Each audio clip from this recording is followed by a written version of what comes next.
Thank you very much, everybody. Thank you very much, and I'll tell you, I love this state. I love Georgia. I love Georgia. And I'm thrilled to be back in this incredible place with thousands of proud, hardworking American patriots. That's what you are. You are hardworking. You're great. We know how good you are. And we're bringing this country back fast. We're going to bring it back fast. I'd like to begin by asking you a very simple question. Are you better off now than you were 4 years ago?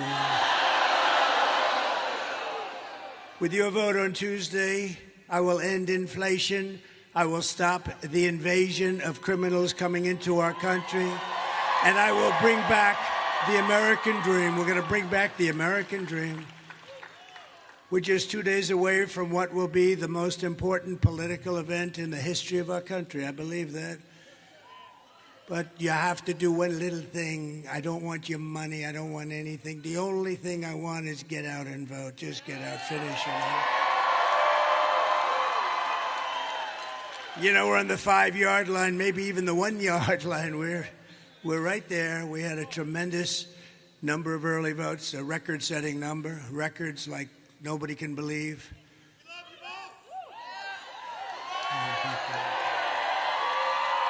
Thank you. But all I can say is on Tuesday, just go out and vote, and we're going to close this thing out, and it's going to be party time. It's going to be party time.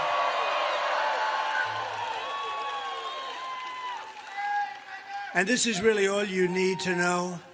Kamala broke it, and I'll fix it, and we'll do it very quickly.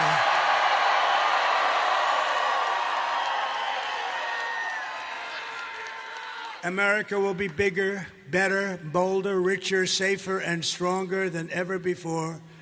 We start from a very bad place. We're a nation in decline. We're a nation in decline like we've never seen a decline. What they've done to our beautiful country is just so horrible.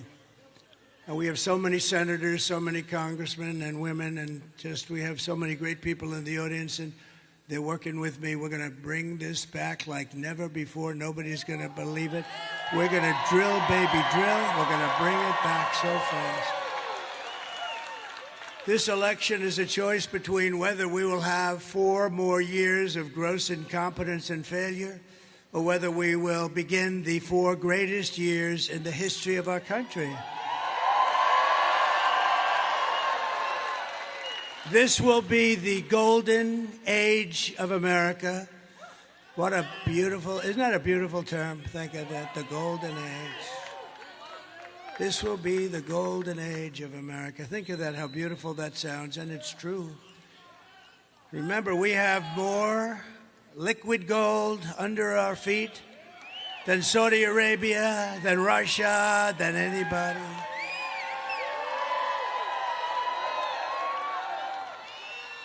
And I told a great guy, RFK Jr., Bobby, I said, Bobby, you work on women's health, you work on health, you work on what we eat, you work on pesticides, you work on everything. The one thing you have to let me do, Bobby, I got to work the liquid gold. You're not going to touch that. We don't want too much advice. We don't want too much advice, Marco, on the liquid gold. We're going to pay off our debt. We're going to do things that you wouldn't believe, and we're going to give you, I gave you the biggest tax cut in the history of our country. You'll get still more. We're going to make our country so competitive. On Tuesday, you have to stand up and tell Kamala or Harris. You know, when I say Harris, nobody knows who the hell I'm talking about. I said, Harris was out tonight. Who's Harris, sir? Nobody knows who she is. But on Tuesday, you have to stand up and tell Harris that you've had enough. You can't take it anymore. You're the worst vice president in the history of our country. It's the worst administration in the history of our country. Kamala, you're fired. Get out. Get out. You're fired.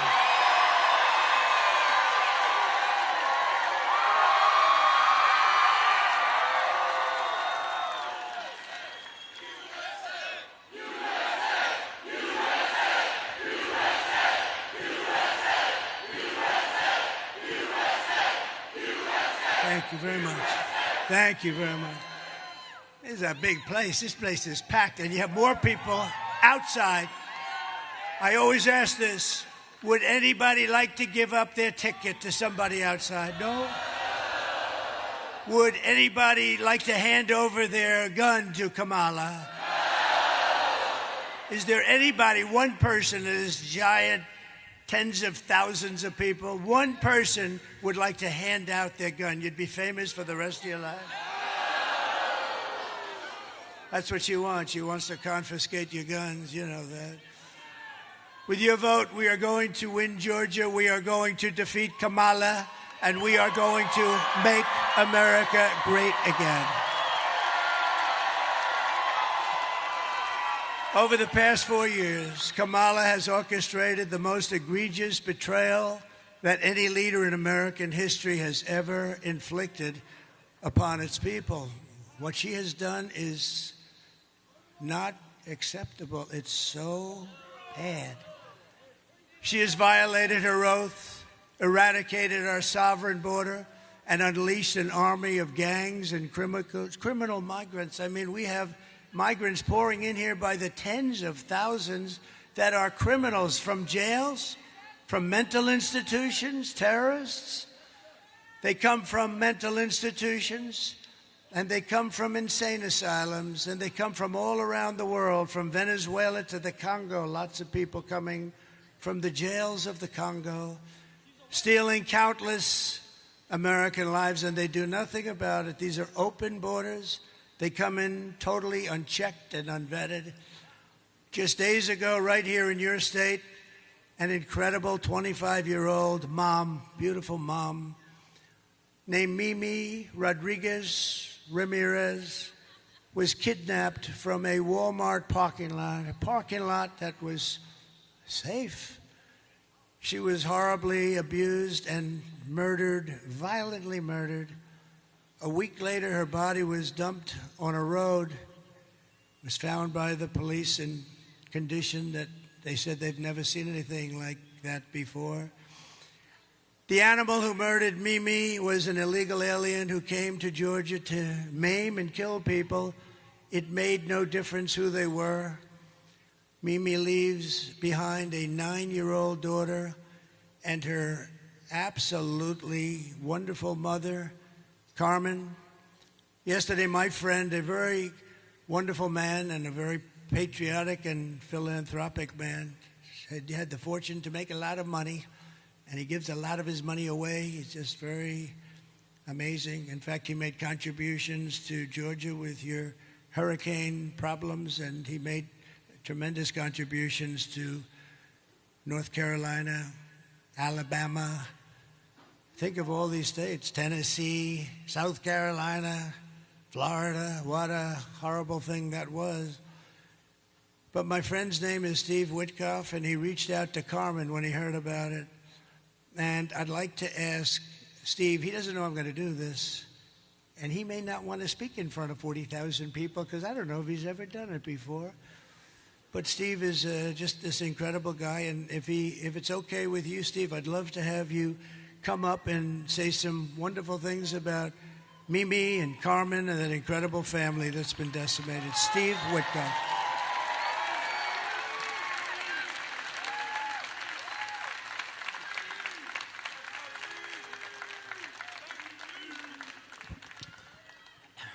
Hello, everyone. The president is a lifelong friend of mine, and he is one of the best men I have ever known. I speak about him often, and I like to tell people about his humanity, his sensitivity, his empathy. I am a member of a very bad club. It's the club of parents who have buried their children. When my son Andrew died, there was one person who supported me unconditionally. That was President Trump and his wife, Melania.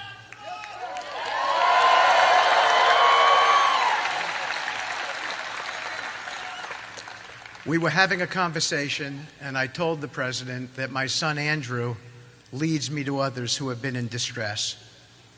Several days ago, that happened again. As a member of this audience, Josh McCoon, who you heard earlier, who's a great guy, told me about a Georgia woman, Mimi, who had been murdered. I told the president the circumstances, and he was shaken.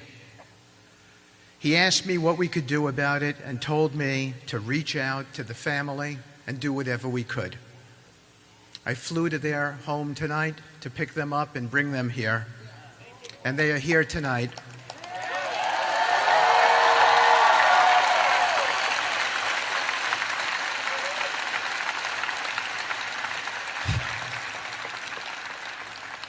Distraught and sad, but I believe uplifted, and they are Trumpers and have voted for him in this election, all of them.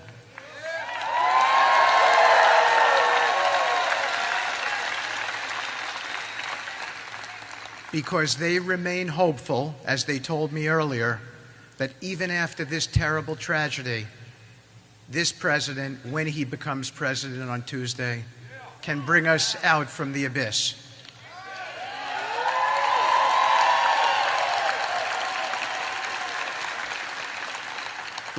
Let me tell you briefly about Mimi's family. They are hardworking, from Puerto Rico, living in Georgia, making a home for themselves.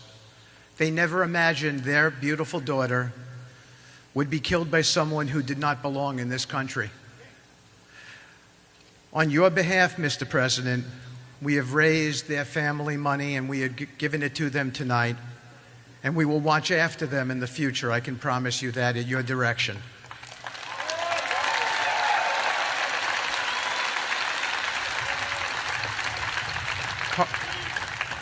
Carmen, please come up to meet the next President of the United States.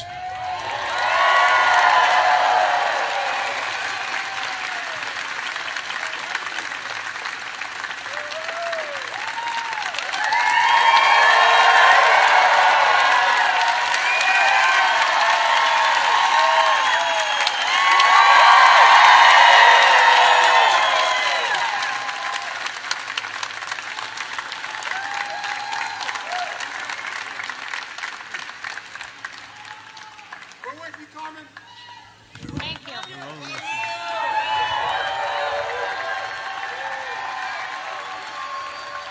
My name is Carmen Ramirez. I'm the mother of Minelli Zoe Rodriguez Ramirez.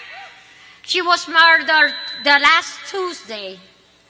I lose my daughter, but I don't lose my faith. And I know Donald Trump is the best choice for the USA.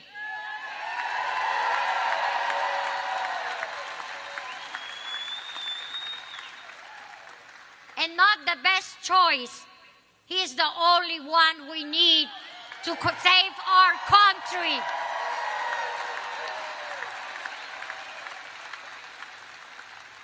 I just want to let you know that everybody has to go and vote. Because just for talking and don't vote, we don't do nothing. Take your friends, take your children, 18 years old. Everybody has to vote. Because that's the only way we're going to save us country. Okay? And I want to let you know that Donald Trump is not a choice. It's just the number one.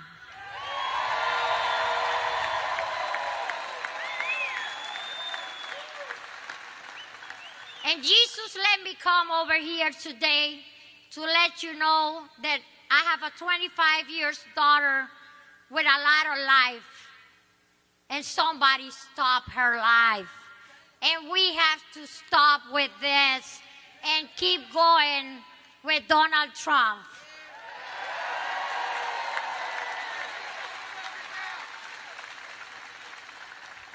I meet Donald Trump in person. He's the most wonderful person that I see, that I know right now. He helps us. He be with us all the time once this happened. and he always be there for my family. That's why we always got to be for him all the time. Thank you for everything. Thank you, and don't forget to go and vote. God bless America. Please make America great again.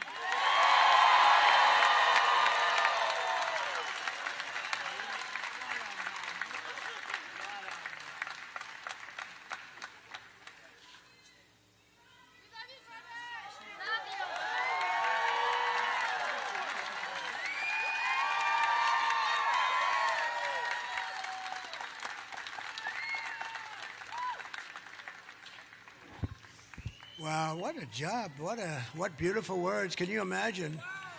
I don't think it's her first language, and she spoke better than any person whose language is that particular language. That was incredible. Wow. And I can tell you, Carmen, that Mimi is looking down on you right now, and she is so proud. She's up there in the beautiful sky, well beyond the clouds, and she is so proud of you. What a job you did. Well, it's not easy either. Can you imagine? Through the grief to do something like that. And we are so sorry for your loss. It's unbelievable. We're going to get that stopped. We're going to stop it. This is happening every day. Soon it'll be every hour. It's just, we're going to stop it. We hold Mimi in our hearts forever. And we'll be your friend, Carmen. We'll be your friend and your family's friend. Thank you. Thank you very much. These terrible atrocities against our citizens are happening every single day in cities and towns all across America.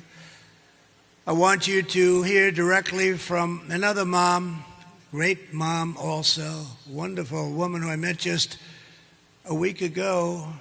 Border Patrol gave me this incredible endorsement. They said he's the greatest president in the history of our country. I said, does that include Lincoln, Washington? And yes, sir.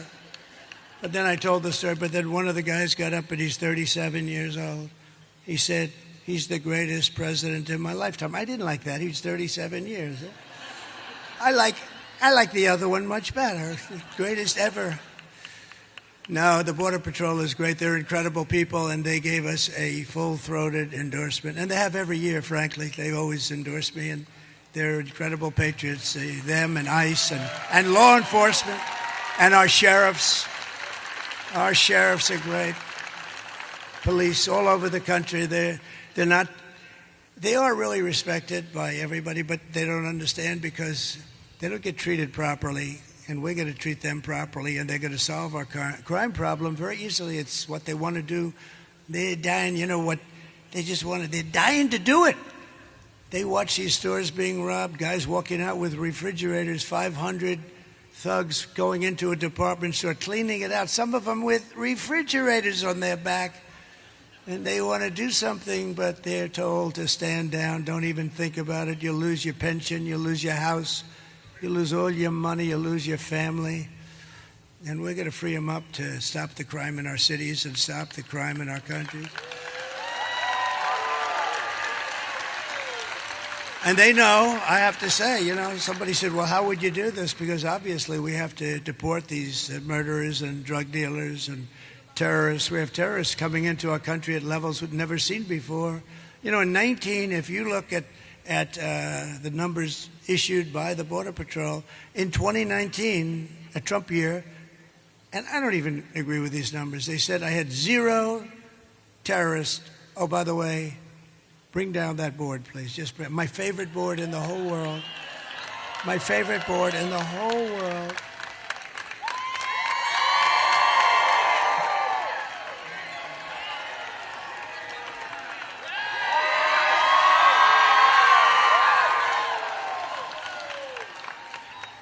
I assume it's up there. Is it up there, Mike? Yeah. So I love that chart. I love that graph. I sleep with it every night. I hold it tight. But it saved me because if I didn't make that sharp turn to the right to look at it, I would not be with you tonight. So if you look at the arrow on the bottom, that was my last day in office. And after I left, all they had to do is leave it the way it was, remain in Mexico. You think it was easy to get Mexico to say, oh, sure. They said no. They laughed at me when I first proposed it. And within about 10 minutes, they were saying, we would love to do it, sir. I said, I'm going to put tariffs on every car and everything you send into the United States if you don't do it. And they not only that, they gave us thousands, tens of thousands of soldiers free of charge, everything free. I wanted it free. And tremendous crime is coming through. But that was in 2019. They said we allowed 0 terrorists. It had terrorists 0. And it was good, but I think it has to be a little bit. But the following year, it was 16 or 19 terrorists. Now it's thousands of terrorists. They're coming from the Middle East and all over the world.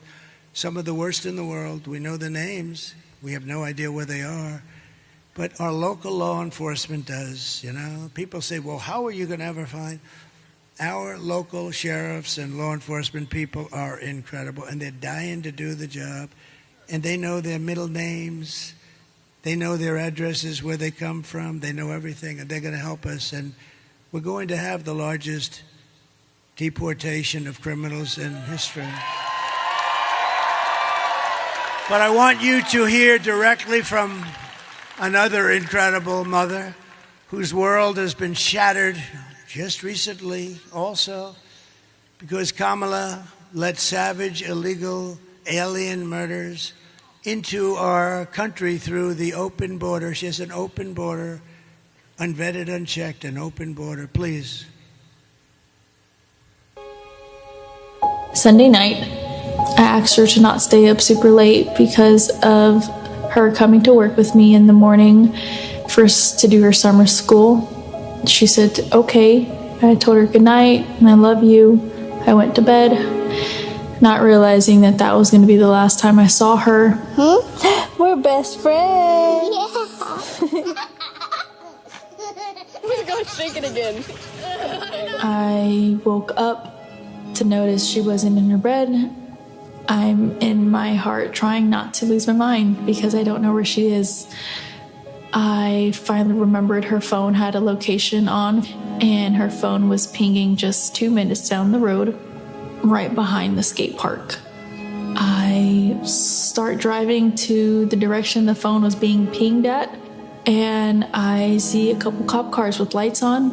I see yellow tape, and immediately my heart drops and sinks to the bottom of my stomach. My daughter's hands and ankles were both bound. She was strangled to death, left with no pants.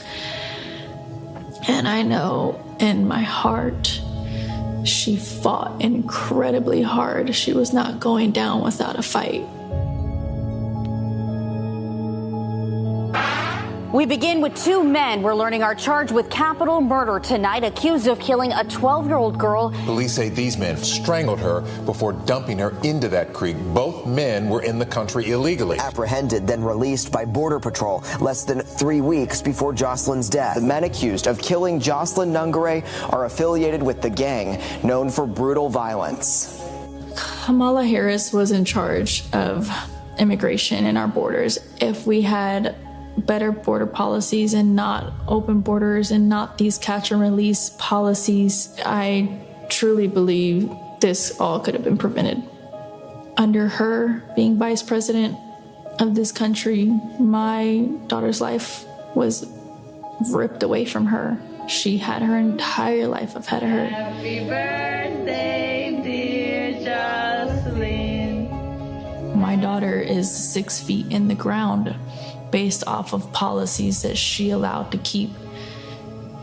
Kamala Harris did have one job, and she not only failed, not me, she failed my daughter.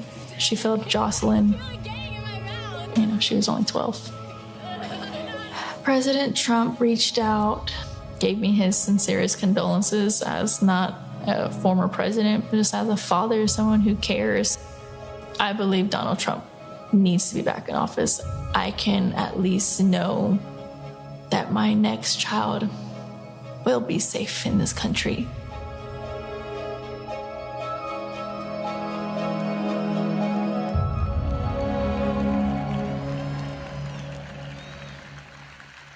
But isn't that just terrible? And this is taking place thousands of times a year, different forms, different ages, different types of crime, but ultimately ending in all cases in death, needless death.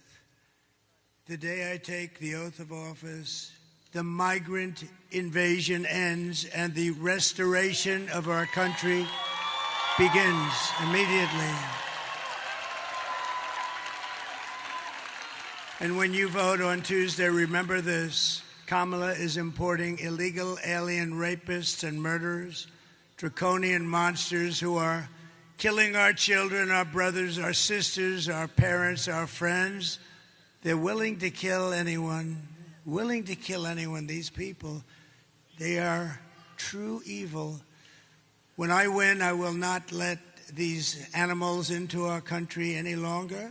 I will not let them spill one more drop of precious American blood. And I just want to thank you, Carmen.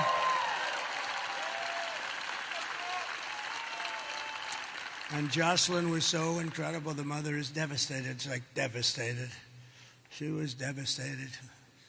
You can never really be the same, can you? Just people say, oh, time. Sometimes with time, a lot of times with time, it only gets more difficult. The United States is now an occupied country. Think of that. We're an occupied country. This is thousands of people all over our towns and cities, countryside, having military-grade weapons, sometimes higher than military-grade. Nobody's ever seen anything like it. Where the hell do those weapons come from, right? But it will soon be an occupied country no longer. November 5th, 2024 will be Liberation Day in America.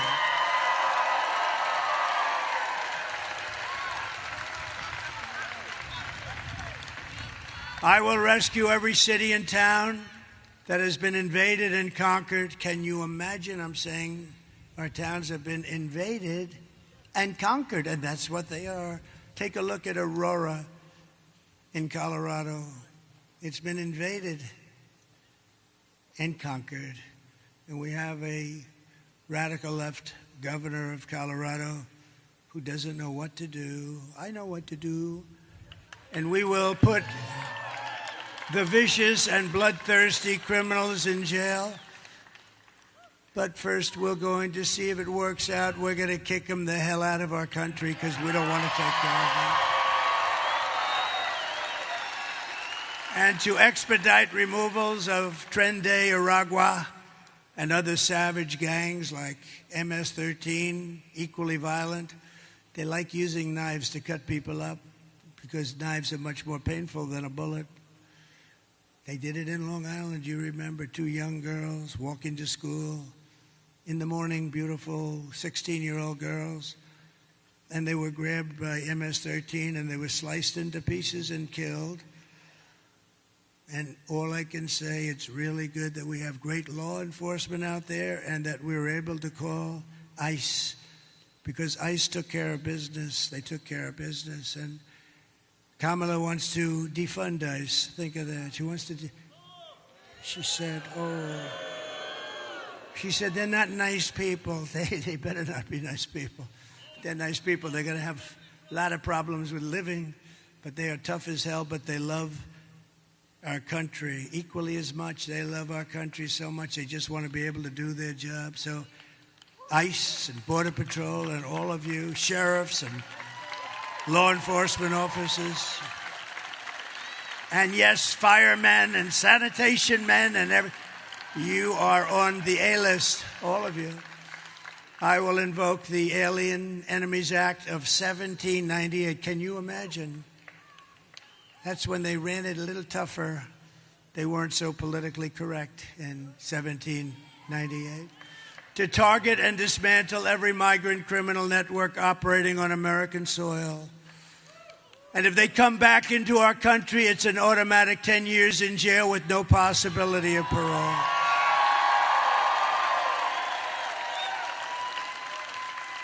And I am hereby calling for the death penalty for any migrant that kills an American citizen or a law enforcement officer.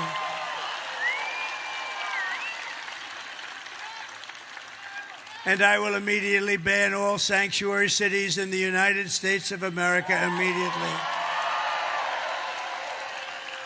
And as we secure our borders, we will also rescue our horrendous, you saw the numbers on Thursday, horrendous economy. Yes, it's that bad. I always said that if it's going to happen, let it happen on their terms. The numbers were the worst that I've ever seen. 4 years of Kamala and Sleepy Joe have delivered nothing but economic hell for American workers. Her inflation disasters made life unaffordable and cost families over $30,000 a year in higher prices. That's inflation. That's what it's done. You know, inflation in a lot of quarters is called a country buster. It's a country buster. It busted Germany many, many years ago. Germany was busted with rampant inflation. It's a country breaker, country buster like almost nothing else. And yet, it's number one rated on the polls, inflation and the economy. And what you just saw with beautiful, beautiful Jocelyn, Mimi, and Carmen, what you just saw is number two. No, I don't think so. I think number one is stopping these people from destroying our country and stopping them right now. We'll handle inflation. We'll handle inflation. You know how we're going to handle it. We're going to drill. We're going to get energy costs so low. We're going to get you. We have more than any other country. More oil and gas. I call it liquid gold. That's what it is. That's why I say, Bobby, please enjoy yourself. Just leave the liquid gold to me, please.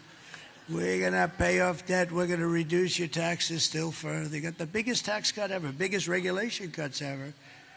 We had a great administration. And I will say that I got you into no wars with countries that you've never heard of. And yet I defeated ISIS. I rebuilt our military, and I defeated ISIS in about 4 years less than these stupid generals like Milley and Kelly and Mattis. Sir, it'll take approximately 5 years to defeat ISIS. How about we did it in about 4 weeks? With the real generals. Just this week, we had the worst jobs report in modern history. So the reason I put it second on the list is I wanted you to meet these incredible mothers and these unbelievable families that are just decimated because it's number one. It will always be number one to me because I'm good at this stuff. I'll handle inflation. You'll be making so much money all of a sudden. It'll just be beautiful. Because if we get your energy costs and your interest rates and a couple of things down, it'll be even better than it was. You know, we had the greatest, strongest economy in the history of our country. We're going to do it again, but even better. And now I know Washington. Now I know, because I went to Washington very few times in my life. I didn't know anybody. Think of that. I became president of the United States, and I didn't know anybody in Washington. That's a problem. So I had to rely on rhinos and some others, and some very good people, too. And we had a lot of great people. Look, our trade deals have been unbelievable. Nobody can believe it even. And so many other things. Our right to try, one of the greatest things, right to try. We got so much done. All the regulation cuts. We approved more regulation cuts than any president in history times 5. That's why you had the great job. That's why you had the great job numbers. And it's really why we were the envy of the world. We were going at levels that nobody's ever seen. We got hit by the China virus, and we took care of it. We did a great job. You know, we turned it over with the stock market higher than it was previous to the virus coming in. I mean, it was sort of an amazing thing. Nobody had ever heard about this. Nobody knew anything about it. All we knew that all over the world, lots of people were dying, and we did a great job. Never got credit for that. Got credit for the great economy. got credit for knocking out ISIS and having no wars. I'm the only president in 82 years I had no wars. Remember crooked Hillary Clinton? She said, look at him, he'll create wars. Look at him, look at his attitude. Look at him, he's going to create wars. I said, no, my attitude is going to keep us out of wars. And that's what happened because they respected us. They respected us. But just this week, we had the worst jobs report in modern history, with only 12,000 anemic jobs created, and much of that was government jobs. We had nothing.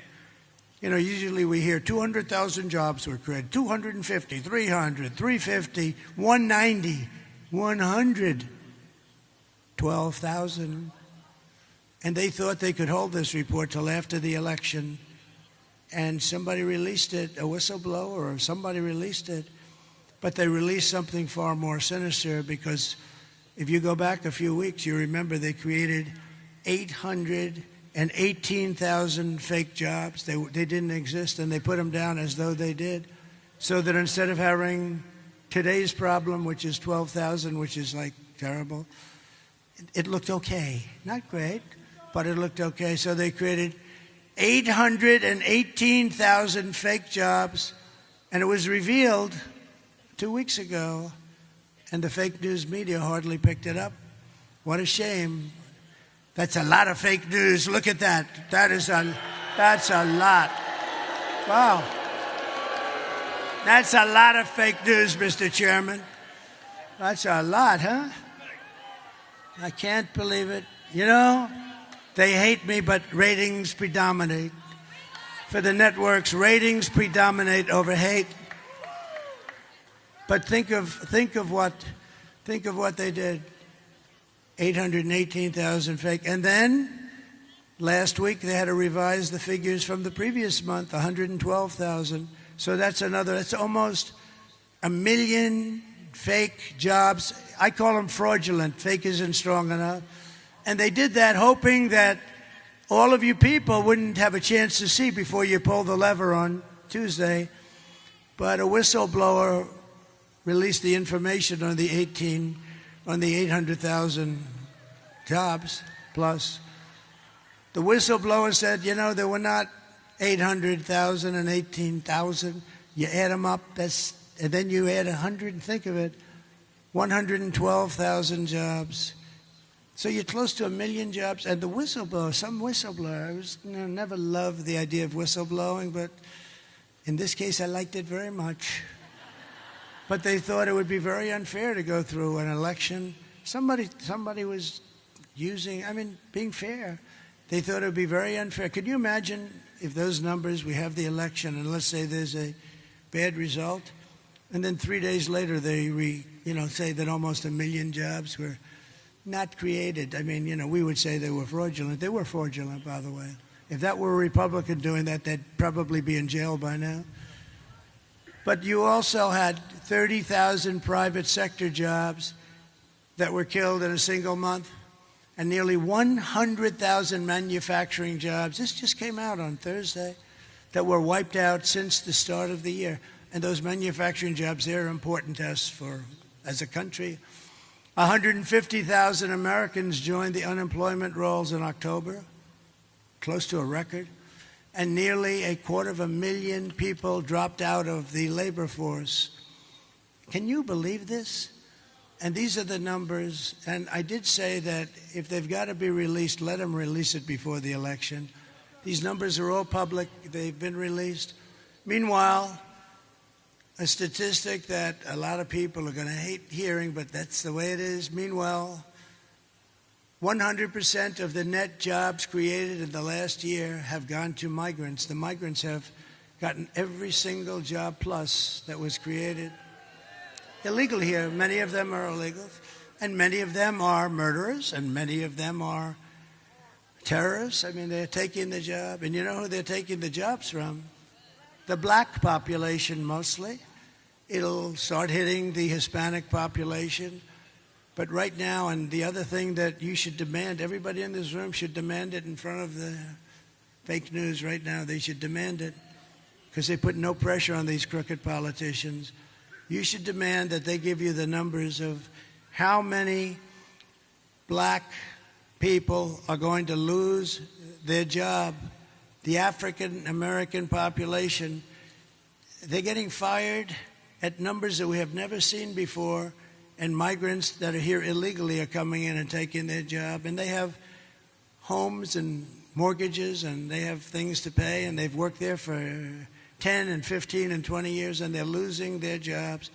And frankly, the Hispanic are next. I hear that that's what's happening, but the Hispanics are next. And unions are going to be seriously affected too, very seriously. The unions know that this is a big problem.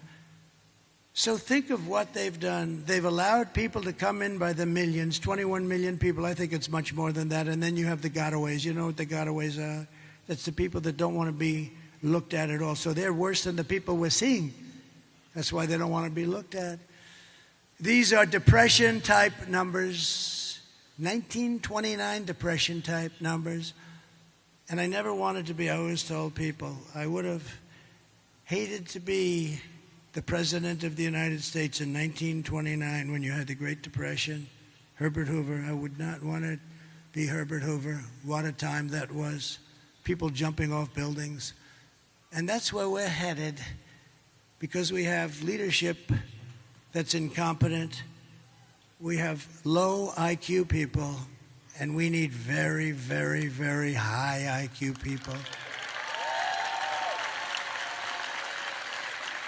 Under my leadership, we are quickly going to turn this economic nightmare into an economic miracle. Wait till you see how fast we're going to get it going. We'll get the prices down. Don't forget, you could stop inflation, but the bacon is still at the all-time high, and the lettuce and the apples. There's a story that should never happen in this country. An old woman goes into the grocery store and she takes 3 apples. That's what she lives on. And she brings it up to the counter, and then they tell her the price of the apples. And she says, I'm sorry. Then she takes 1 apple and brings it back to the refrigeration area, puts it back in, and comes and pays for 2 apples. This should never be happening in our country. This should never be happening. We will make America wealthy again, and we will make America affordable again. Big problem.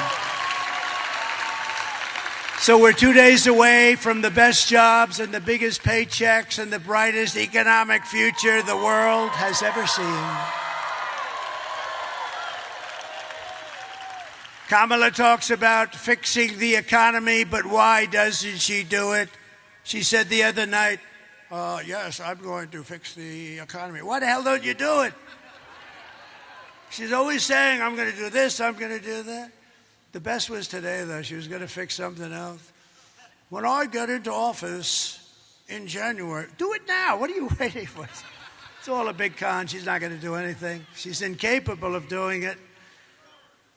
Kamala's plan will impose the largest tax hike in American history and raise taxes on the typical American family of 4 or 5 by more than $3,000 a year. Congratulations. You know, all my life, I've always found politics fascinating. I never knew I'd be a politician. I still like to try and get away with saying I'm not. But I guess after 9 years, I guess I am. It's all right. But you know, all my life, I've watched politicians run for office. And all my life, they've been talking about cutting taxes. We will cut taxes. We will cut taxes. And oftentimes it turned out, frankly, they weren't able to do it, or it wasn't true, but they turned out. But I've never seen a politician run and say, we're going to raise your taxes and have people vote for them. We are going to raise your taxes. You're paying far too much already. And we are going to cut your taxes substantially, and it's going to be helped by lowering interest and by oil and gas. And by the most beautiful word in history, tariff. We're going to tariff the hell out of countries that have been taking advantage of us and stealing our jobs, stealing our companies. My plan will be massively to cut taxes for workers. We're going to cut their taxes and small businesses, and we will have, quite simply, no tax on tips, no tax on overtime, and no tax on Social Security benefits for our great seniors.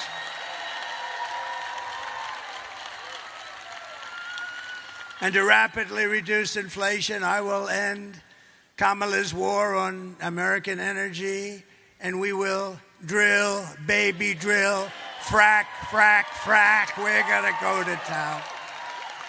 And I know those guys are, they don't call them wildcatters for nothing. They'll be drilling so fast. Just the concept of what's going to happen on Tuesday, we're way ahead. I'm not supposed to say that. My people say, please don't say that, sir. They'd like me to say that, yeah, we're a little bit behind, but if you get out, look, here's the story. You have to get it out. You have to vote Tuesday. It's all Tuesday. You got to show up in numbers that you've never seen before. And we don't need those kind, but you know what? We want to have so many votes that we can really do what we have to do to make our country great, to fix our country. We don't want to have and you know, it would be nice, it's obviously not necessary, but it would really be nice to have more votes than they do, because typically it's not great mathematics, because you take a place like Gavin Newsom in California. Did you see that his poll numbers have absolutely collapsed? Did you see that, Marjorie Taylor Greene? Did you see that? Gavin Newsom, one of the worst governors in history. But Gavin, his poll numbers are, what the hell's happening? What happened to his poll? But all of these people, they're just taxing you out. But the worst is, I was talking to Elon Musk. How great is Elon Musk?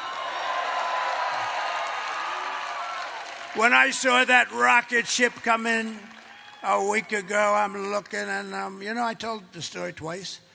I'm looking at that rocket ship, and I'm on the phone with a very important person, very, very important. Even all these senators, even Herschel Walker would be impressed with him. Not that, Herschel wouldn't be that impressed. Herschel is, by the way, you're the greatest, Herschel. What a good man. They didn't treat him fairly. They didn't treat him fairly. You know, Herschel was very fast, very big, very fast, but he would always run around. But if perchance you couldn't run around, he would run through people I've never seen. He would carry 4 coal miners' sons on his back for like 12 years. They didn't know what. They're banging him, and they couldn't touch him. Really, maybe one of the top 2 or 3 in the history of football. We were really great. Remember, they played here in your state, the ballad to Herschel Walker. They're playing the ballad to that guy, and all he wanted to do is play football. He's a good person with a great wife and family and everything, and we love that you're here, Herschel.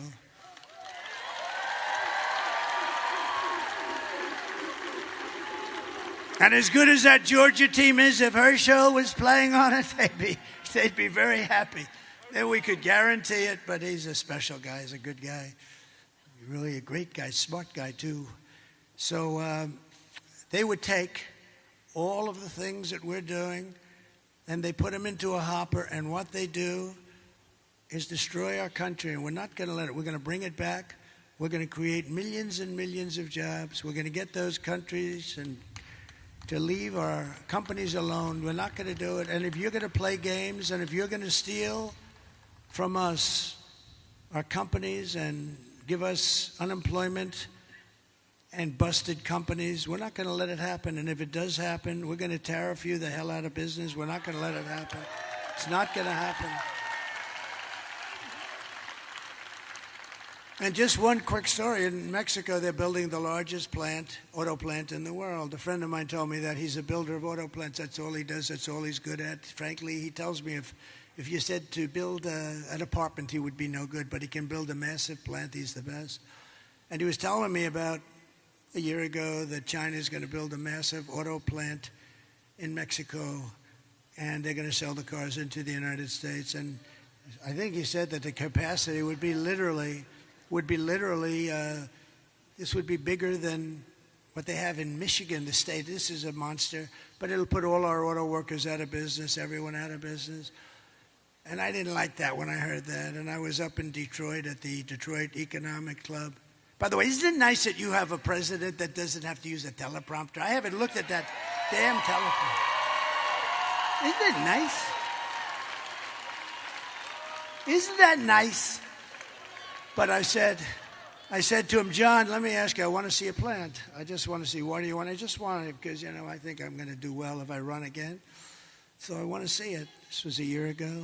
He said, well, thank you, darling. He said, well, you'll have to come to Mexico because we're not doing the big ones here. We're doing plants, but not the big ones. I said, no, they should be doing the big ones here. He said, well, it's not happening anyway. So I said, I'm not going to Mexico. I don't want to go to Mexico, even though they did what I asked them to do. They always did. They did. They were fine.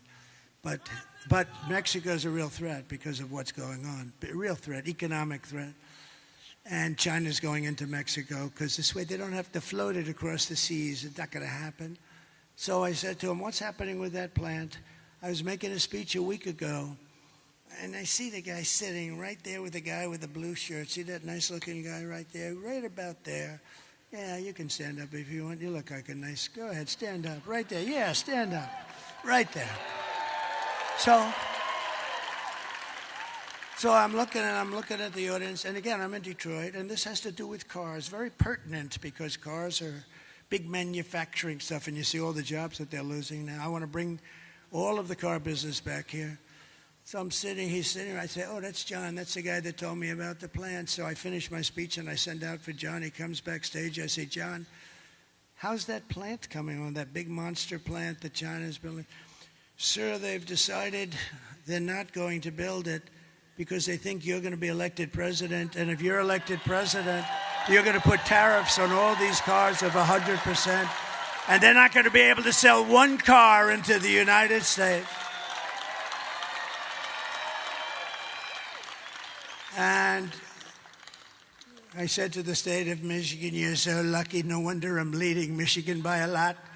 No, but there's a big thing. I mean, I said you're going to be paying tariffs like you wouldn't believe, and it's not going to be economic, and and they think I'm going to win. And they say if he wins, it's going to be impossible. Because I took in hundreds of billions of dollars from China. No other president took in 10 cents.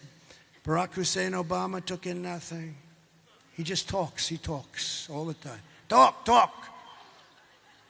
And a terrible thing happened 2 days ago. I've always treated his beautiful wife, Michelle, I've always treated her with great respect.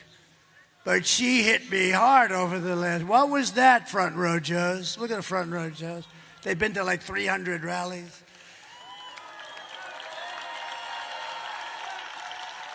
And this, by the way, look at this thing. 25,000 people standing outside. Look at it, to the back window. You know it's full when you have the back window and people are hanging out the window. Be careful, too. But this isn't a rally. You know what this is? This is a request to tell everybody just to go, please, just go and vote on Tuesday.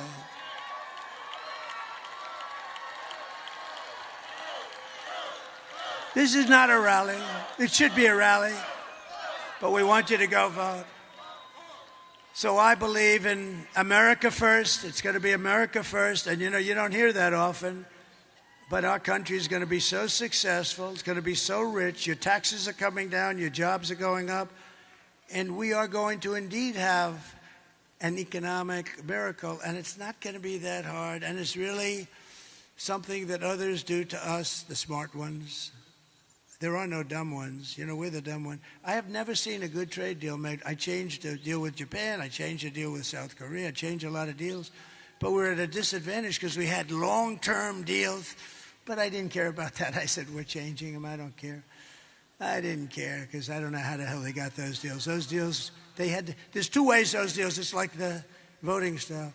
There's two ways those deals were made. Either the person that made them was corrupt or stupid because you had the worst trade deals ever made by any country ever. Anyway, we started changing that all around, and we were doing unbelievable. We had the greatest economy in the history of the world. We were leapfrogging and lapping China. China was going crazy with me Please don't put any more tariffs on. I saved the steel industry. If I didn't put, they were dumping steel. You remember that. If I didn't do that, you would have no steel. And by the way, I don't want U.S. Steel, the greatest company in the world 70 years ago, to be sold to Japan. I just don't want that to happen. Everything Kamala says is a lie.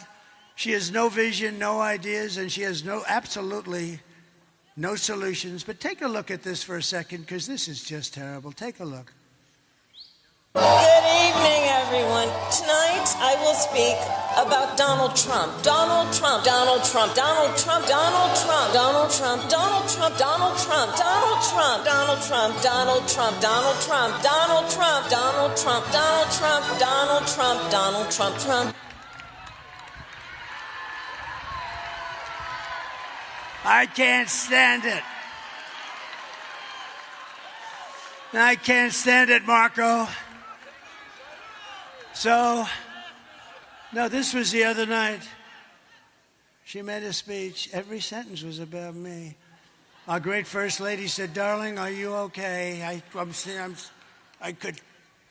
They asked her about the economy. Donald Trump. No, they've been there for 4 years, the whole thing. What they did to this country is record-setting, and especially at the border, because that inflation's going to come roaring down. You know, as soon as we open up the gas spigot, the oil and gas, you know, we had $1.84. You know, I used to say $1.87. I was corrected by the government manuals. So I said, I'll take it 3 cents. But we had $1.84 gasoline. Do you like that? How does that sound? Today you're at $3.75, but if anything happened with the election, you'd be at $7, $8, $9 a gallon. Kamala's campaign is running on nothing but hate and demonization, calling half of America garbage. You saw Joe. Do you think they were happy with Joe the other night? Good.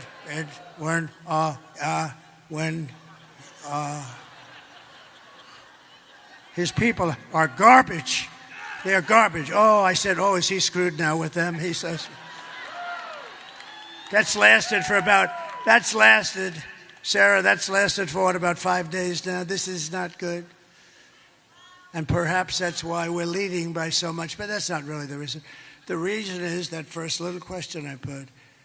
We built a great, great economy, and their economy is terrible because of inflation, in all fairness, largely because of inflation, but if inflation's a real bad word. Meanwhile, Kamala says she would not do one thing differently from Joe Biden, which in itself is disqualifying. I wouldn't do one thing. How about the 325,000 children that are dead, missing, or slaves? She wouldn't do that different. Our country is almost at a 90% wrong track, the highest in the history of our country, and she says, oh, I would do nothing different. Take a look. Would you have done something differently than President Biden during the past 4 years? There is not a thing that comes to mind. I stood there on the tarmac watching you check your watch. The chaotic and deadly U.S. evacuation from Afghanistan stunned Americans and the world and cost the lives of 13 U.S. soldiers. Would you have done something differently? There is not a thing that comes to mind. More than 13,000 illegal immigrants convicted of murder have been caught at the border and then released into the United States. An Afghan national is in custody today after being accused of plotting an election day terrorist attack. The suspect entered the U.S. on a special immigrant visa. Gut-wrenching new details in the murder of Georgia nursing student Laken Riley. The illegal immigrant suspect, who cops say committed the heinous murder, is a Venezuelan national who crossed the unsecured southern border back in 2022. 2 men investigators say are in the country illegally from Venezuela are charged with capital murder in the death of Jocelyn Nungaray. A 5th illegal immigrant accused of attacking 2 New York City police officers over the weekend showed no remorse or regret. Would you have done something differently? There is not a thing that comes to mind. Can you believe it? Nothing. You know, a smart person would say, yeah, let's see, I'd strengthen up the border. I'd do something on inflation. I'd do that. You could say 20 different that you couldn't think of anything. This is not what you want for your president. So if you want to end this disaster, you have to go out, get out and vote. And just in conclusion, we want to just introduce a few people that are incredible. They're really incredible. Lieutenant Governor Burt Jones, thank you for being here, Burt. Great guy. The great senator from Florida, and he's a tough guy. I had to compete against this guy. This guy was not easy. He's tough. He's tough and he's smart, and he's my friend Marco Rubio. Thank you, Marco. And former Senators David Perdue, he's working so hard, and Kelly Loeffler. Thank you, Kelly. Thank you, David. Somebody I'm very proud of, Arkansas Governor Sarah Huckabee Sanders.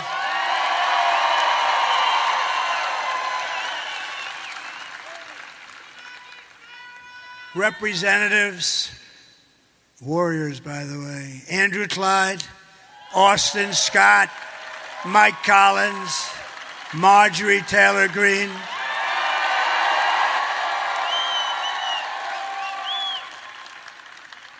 And a guy who was great in the Mueller hearings. Remember, he was hitting up Mueller with so many questions. Mueller said, I don't know, I can't. Where the hell am I? Just after 2 years, he had no idea what was happening. And we were totally exonerated, by the way. Totally, 100% exonerated. But this man was great. You got to see his voice chiming through those beautiful, hallowed halls, screaming at Mueller. It was unfair competition. Former Congressman Doug Collins. Thank you, Doug. And candidates for Congress, Brian Jack. So Brian Jack. I hated when they took Brian Jack. They came to me and they said, we'd love to have Brian run his home district where he was born and raised. I said, look, between you and I, just tell him it's not available. I didn't want to lose him, but he figured it out. And I endorsed him so heartily. And he's a great gentleman, right, Chairman? He's a great gentleman. Brian Jack. It's an interesting name because, you know, with people, there aren't too many, but when people have that kind of a name, Brian Jack, and a lot of people call him Jack Bryan. I asked him that question, and I said it doesn't really matter, you know, you get the idea. But Brian Jack is a great guy, and he's going to be a great congressman or whatever he wants to do for a long time to come. Thank you, Brian. And he worked for me, and he was always there. And also Wayne Johnson, going to be great. Wayne Johnson. And he's central. Look at that look he's got. Although looks don't mean anything, please remember that. Looks. You're not allowed to talk about looks anymore in this politically correct. He looks, especially if he were a woman, that would be bad. And you know, nowadays with this administration, you can become a woman if you'd like. I don't think you should. I have a feeling that he's going to take a pass. Do you believe what's happening with that whole situation? But I hear you're doing great, and you're going to be very successful, and you do indeed have the look, whether I'm supposed to say it or not, who cares? Thank you very much. Agriculture Commissioner, and he's a good one, Tyler Harper. Thank you, Tyler. He's a good one. And your incredible GOP chair, Josh McCoon, who is great. I don't want to talk about him too much, though, because, you know, if some crazy thing happens on Tuesday, I can't say, because then I'd say he didn't do a good job. But now he's done a great job, and I hear we're really in great shape, right? We have record-setting early voting, numbers that nobody's ever seen before. Can you believe that? I mean, basically, correct me if I'm wrong, but the Republican Party never wins early. We'll be 200,000, 300,000, 400,000 votes behind, and that they consider that good. But it's just the opposite. We're hundreds of thousands of votes ahead. Nope, this has never happened. But it all means nothing if you don't go out on Tuesday and vote. Right, Josh? We have to get them to vote. And, of course, I just introduced him, the legendary Herschel Walker. We love Herschel. Thank you, Herschel.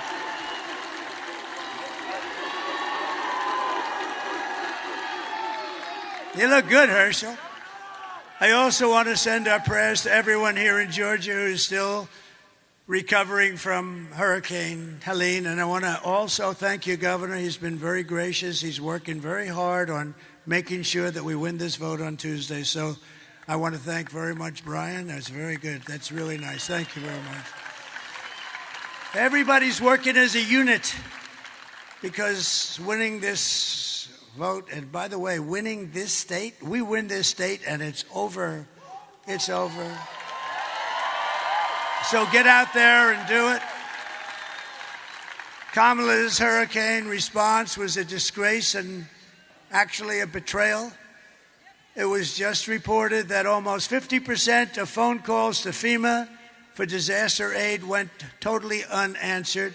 You know why? Because they spent their money on illegal aliens, people coming into our country illegally, many of them very bad people. So you cannot trust this person.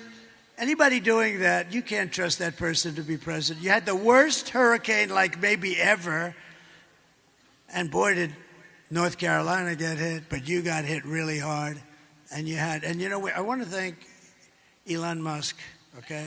Because Elon, the head of North Carolina Rescue, and your governor, and also some of your people that did a really great job but had very little federal help, they asked, would it be possible for you to call Elon Musk? And he gave me the greatest endorsement ever. I mean, how good is it to get his? Because we like intelligent people.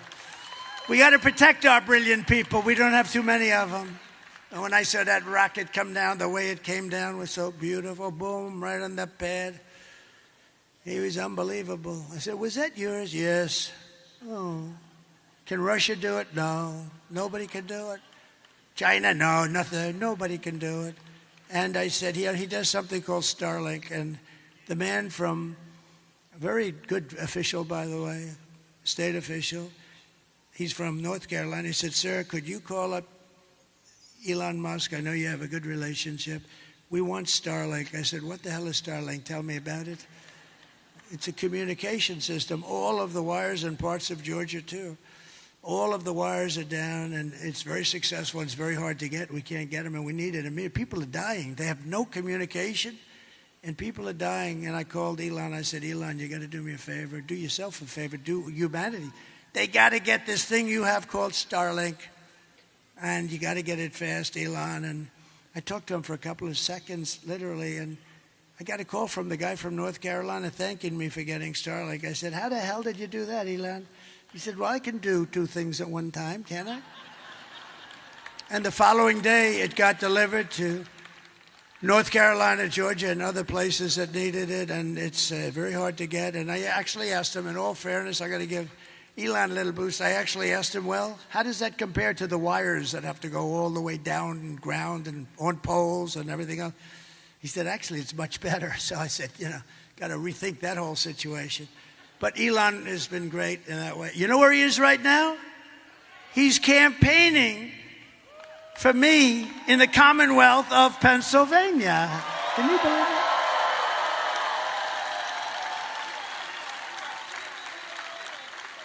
That rocket went up, and I mean, the thing was down for probably 30 minutes, and he announced he's going to, because he thinks this election is the most important thing maybe to ever. He doesn't think we're going to have a country left if a guy named Trump doesn't win this election. And he's a very smart guy. But how good is that? Think of it. He is campaigning for all of us. He's not campaigning for me. Thank you very much, sir. That's fine. It's all right. That's very good. I like that. I like that. I like that. I like that. How can I get angry at this guy, right? Normally, I'd say, who the hell is in front of me with a sign? But that sign is okay, sir. Because he's up there and he's going to help us out. Thank you. Thank you.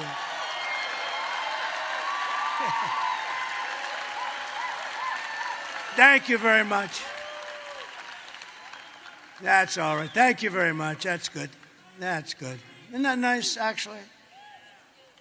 See, now a stupid person would say, get the hell out of here. That would be the end of the night. That would be, Josh, that would be the end of the night, right? No, that's very nice, actually. So just in closing it out, Here are some of the facts. Kamala is a radical left Marxist rated even worse than crazy Bernie Sanders or Pocahontas herself. She destroyed our economy. She was an original creator of defund the police. Think of that. And anyone who wants to defund our great police for even a day or a week is not worthy of being president of the United States, because that's their thinking, that's their ideology. Kamala vowed to abolish ICE. Can you believe it? Let's go, ICE, get out of here. We'll take care of these tough killers. She wouldn't do it. Tell you who wouldn't have the guts to do it. Liz Cheney wouldn't have the guts to do it. Liz Cheney, ooh. She's a big talker. We're going to put thousands of soldiers and they'll die. They'll all die. And I'll be sitting home with my dad who ruined, think of all the people that are dead right now. And then they wonder why Kamala's doing so badly with the Arab Muslim population in Michigan. You see that? They're doing bad. Who the hell, if you're a Muslim Arab, you're from that part of the world, who the hell's going to vote for her?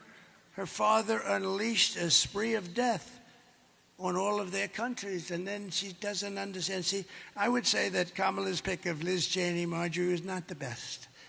And they're wondering why they have virtually no votes from that particular community. I thought about it. It took me about a second. I said, wow, that's not a very good person to be campaigning with, I don't think.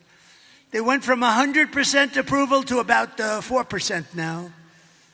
And you know who's got the approval? Me, because I want to see peace all over the place. We had no wars. She pledged to confiscate your guns and endorse a total ban on handgun ownership. She ruined San Francisco, probably the greatest city in our country 20 years ago. She destroyed it. And she's not going to be allowed to destroy our country. She even called for free sex changes for illegal aliens in detention at taxpayers' expense. And perhaps, worst of all, she never worked at McDonald's. She never did. She lied about that. So with your vote on Tuesday, we're going to fire Kamala and we are going to save America. We will cut your taxes, end inflation, slash your prices, raise your wages, and bring thousands of factories back to America and back to the good old state of Georgia. We will build American, we will buy American, and we will hire American, and the jobs are going to be pouring in. And I will end the war in Ukraine, which would have never happened if I were president. And I will stop the chaos in the Middle East. October 7th would have never happened if I were president. And I will prevent World War III from happening. Because this would be a war like no other. This would be a war, the level of destructive power. This would be a war like no other, but it'll never happen. But it could happen with them. It will happen. I'm most worried about the next 3 months. That's what I'm worried. I'm actually worried about the next 3 months. We will crush violent crime and give our police the support, protection, resources, and respect that they so dearly deserve. We will strengthen and modernize our military. I rebuilt our entire military, but they gave a lot of it away to Afghanistan. Can you imagine that? They gave billions and billions of dollars away, but it's still only a fraction of what we have. We rebuilt the military. We've got to touch it up anyway. We're going to touch it up. And I rebuilt the nuclear arsenal, and I hated doing it because it's obliteration. We don't want that to happen. And, you know, Russia and myself and China were talking about de-escalation, actually, of nuclear. We had that going, and then this stupid thing happened with the election. And you think Biden thought about that? He can't figure out how the hell he goes up to bed. And besides that, I was just thinking the other day, you know, you have countries, and when somebody calls, like Putin calls, or President Xi, who's a fierce individual, somebody said, what's he like? He's a very smart guy, but what's he like? Well, he's a fierce individual. He really is. He's fierce. When you get into an argument with him, you know you've got an argument going, right? He's a fierce, and he loves China, and we love the USA, right? So, but I was thinking today, let's say you're China, and you want to call the United States because there's a conflict or there's a problem. Who the hell do you call? There's nobody. Do you call her? Do you call... He's not going to be answering your phone. He only works about 2 hours a day. And I understand. I mean, it's okay. But she can't really do it. She hasn't got the aptitude or the IQ or anything else. She can't do it. So who the hell do you call? Oh.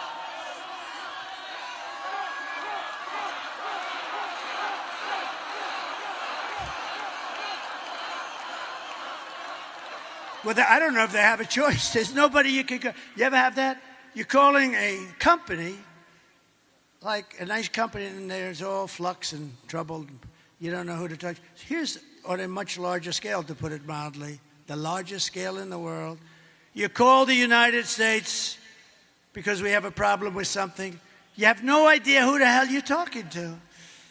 We will build a missile defense shield, all made in the USA, wrapped around our country to defend ourselves and our country. It's all going to be made in the United States, and a lot of it in your great state. We'll put Herschel Walker in charge of that little sucker, okay?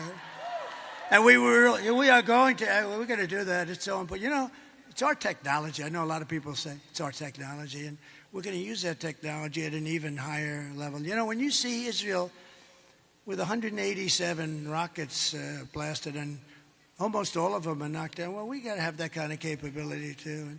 And we're the one can do it better than anybody. You know, Ronald Reagan wanted to do it, but we really didn't have the technology. He was great, but we didn't have the technology then. It would have been a terrible thing, because we would have had it, it would have never worked. But now we have technology where it can knock a pin out of the sky. It can knock a little pin this big out of the sky. It's incredible.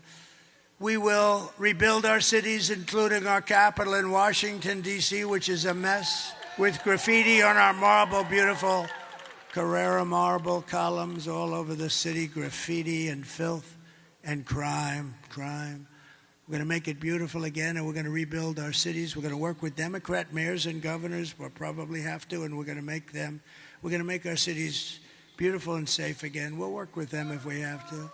And we will teach our children to love our country, to honor our history, and to always respect our great American flag. And we will get critical race theory and transgender insanity the hell out of our schools.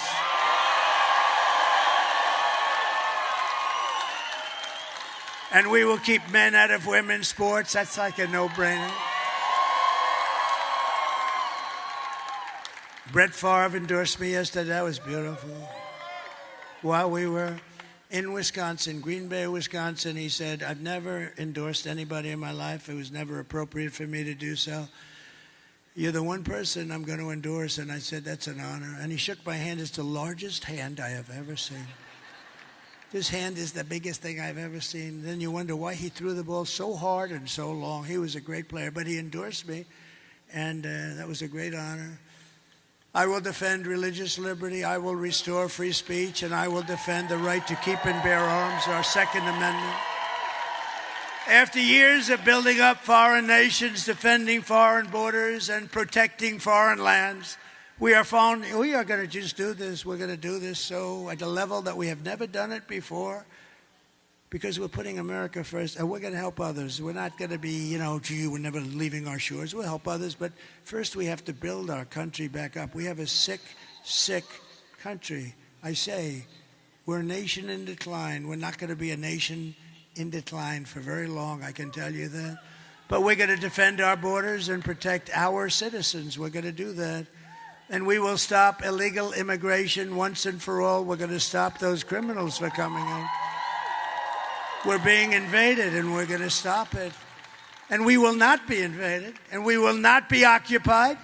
We will not be overrun. We will not be conquered. They are conquered. Can you imagine 5 years ago, me, standing up and saying, we will not be invaded, we will not be conquered, because we are being invaded. And can you imagine that we even think of that? To be using those expressions? Can you imagine that I'd be up here saying, and I will stop men from playing in women's sports? What the hell? It's interesting.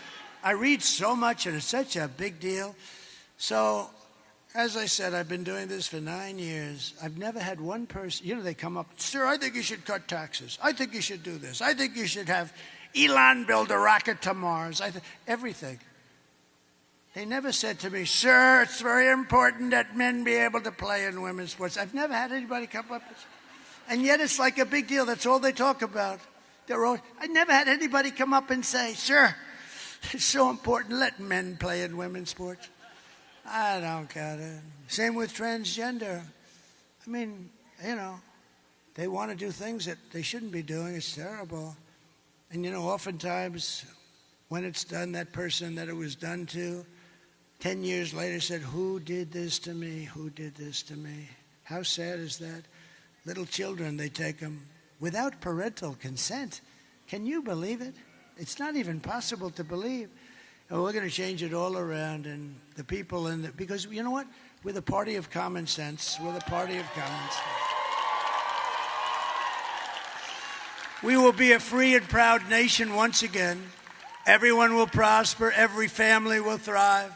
And every day will be filled with opportunity and hope, and always filled with that beautiful American dream. Your children, you want your children, yourself, but you want your children to have the American dream. And they're going to have it. And they're going to have it. They're going to have it very, very soon.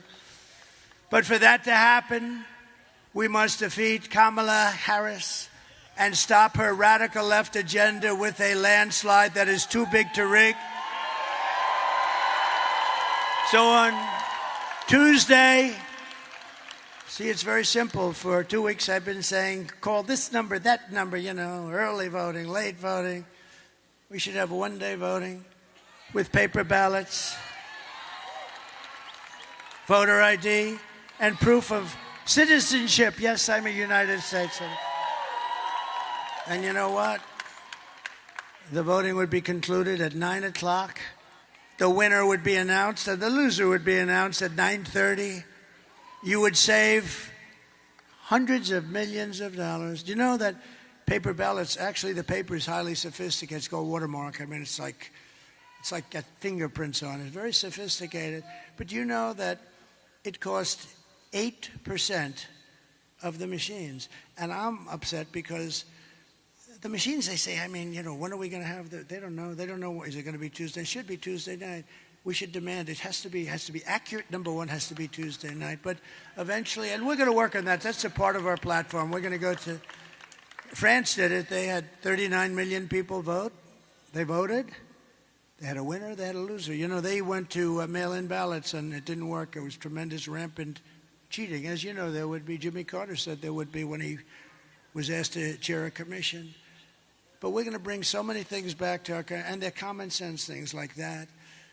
You need to get out and vote. We're going to do things that are going to make you so proud.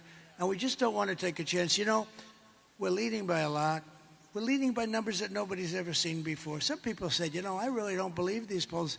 This is going to be a landslide because, we did a great job for 4 years. Right to try, another thing we did. Right to try. If somebody's terminally ill, they get a chance to try instead of going to Europe or Asia. They're terminally ill and they have to leave our country. We have the greatest doctors in the world, greatest scientists, greatest labs. And I got it done. It was 42 years in the making. They couldn't get it done. I said to the person wanting it, you have to sign a no liability. You're not going to sue the country. You're not going to sue the doctor, the lab. You're not going to sue anybody. And we've saved thousands and thousands of lives with Right to Try. It's been amazing. And the people that fought it hardest, which were the doctors and the various insurance companies, they love it because when you save people that are terminally ill, that have no chance of living, and now they're saved, and not only are they saved, they're disease-free. What a great thing that is. And thousands of people have been saved. For the past 9 years, we have been fighting against the most sinister, corrupt forces on earth. With your vote in this election, you can show them once and for all that this nation does not belong to them. This nation belongs to you. Belongs to you. It was hardworking patriots like you who built this country. And 2 days from now, it is hardworking patriots like you who are going to save our country. 2 days, 2 days.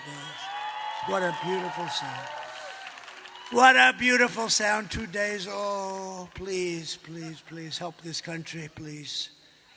After all we have been through together, we stand on the verge of the 4 greatest years in American history. You watch. It's going to be so good. It's going to be so much fun. It'll be nasty a little bit at times, and maybe at the beginning in particular, but it's going to be something that we're going to go to heights that this country never has reached, and nobody ever even thought it could. You're going to see things that you're not going to believe. With your help, from now until Election Day, we will restore America's promise, and we will take back the nation that we love. We love this nation. That's why I'm doing this. I didn't have to be here tonight. I could have been on a beautiful beach somewhere. The sun pouring down on me, the waves, saltwater waves hitting me in the face. I love those properties, but you know what? I love this much more. It's not even a contest.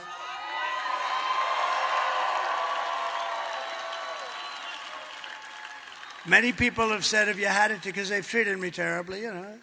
Look, they treated Andrew Jackson, President Andrew, a great general and a good president. They treated him the worst up until me.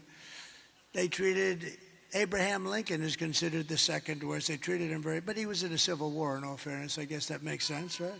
He had a civil war. But now I think there's no question about the fact that I got treated the worst. Think of it.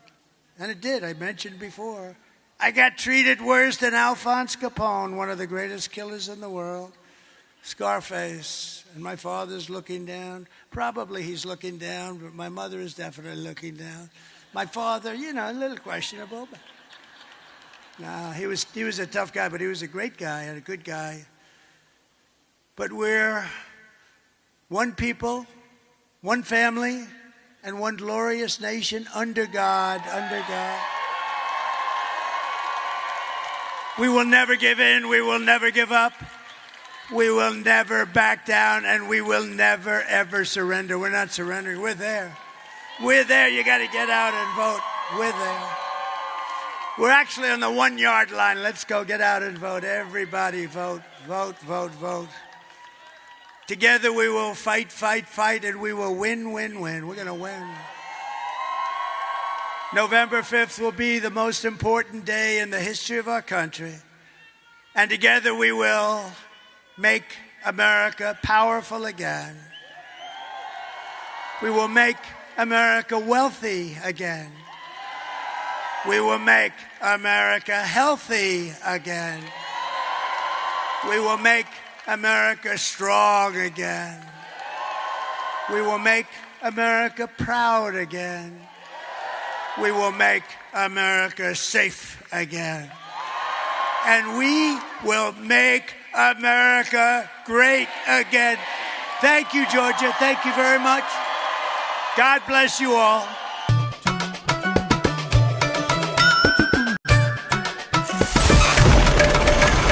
रुकावट के लिए खेल नहीं है, क्योंकि दिवाली में सिर्फ phone नहीं, फैमिली भी जरूरी है। गेम टाइम लिमिट करो, सेलिब्रेशंस नहीं। 8 to 3 cares। इस खेल में आदत लगना या आर्थिक जोखिम संभव है। जिम्मेदारी से खेलें। The following is a conversation with Ilya Sutskever, co-founder and chief scientist of OpenAI, one of the most cited computer scientists in history with over 165,000 citations, and to me, one of the most brilliant and insightful minds ever in the field of deep learning. There are very few people in this world who I would rather talk to and brainstorm with about deep learning, intelligence, and life in general than Ilya, on and off the mic. This was an honor and a pleasure. This conversation was recorded before the outbreak of the pandemic. For everyone feeling the medical, psychological, and financial burden of this crisis, I'm sending love your way. Stay strong. We're in this together. We'll beat this thing. This is the Artificial Intelligence Podcast. If you enjoy it, subscribe on YouTube, review it with 5 stars on Apple Podcasts, support it on Patreon, or simply connect with me on Twitter at Lex Friedman, spelled Fridman. As usual, I'll do a few minutes of ads now and never any ads in the middle that can break the flow of the conversation. I hope that works for you and doesn't hurt the listening experience. This show is presented by Cash App, the #1 finance app in the App Store. When you get it, use code LEXPODCAST. Cash App lets you send money to friends, buy Bitcoin, invest in the stock market with as little as $1. Since Cash App allows you to buy Bitcoin, let me mention that cryptocurrency in the context